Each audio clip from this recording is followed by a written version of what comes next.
Are you ready to install stairs? Of course you are. Now here's what you gotta know.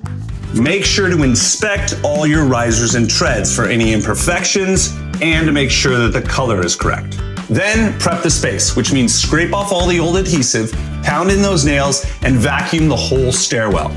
You also want to make sure you square off your stairs, like here, where the riser and the tread meet at one point, no overhang. Now, if you have spindles in your stairwell, unfortunately, they gotta come out and be refitted. So that once you pull them out, here's a tip. Make a template for each tread so that you know where that spindle's going back with the new floor. If you do find any imperfections in your framing treads, make sure to take care of them before you start installing flooring. And of course, you have to check for squeaks and creaks. If you have one, easy fix. Take a screw and then just screw it down near the squeak. Try and hit the stringer or just get close to an old nail or old screw. Once you've done that, you're ready to install. As a general rule for working on stairwells, you start from the bottom and you work your way up.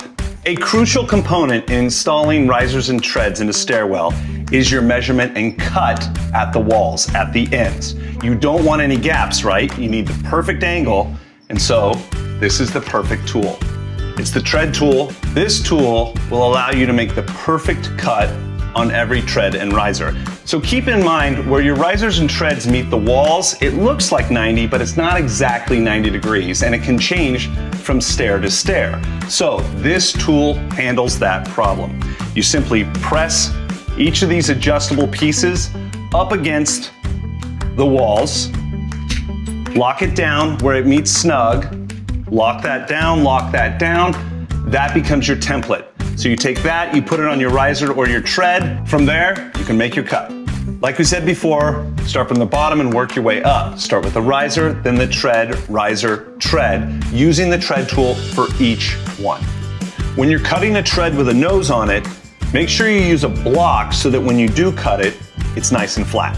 When dry fitting both risers and treads, if it's a little too tight, just shave a little bit off. Don't force it. Once you got a good dry fit, get to gluing. Once you glue down your tread, you can put a nail down to secure it until that glue dries.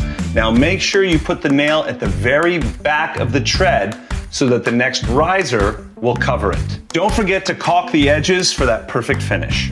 Make sure each tread has a little bit of an expansion gap at the back. Now it's big enough for expansion, but small enough that the next riser will cover it. And just like that, we have stairs.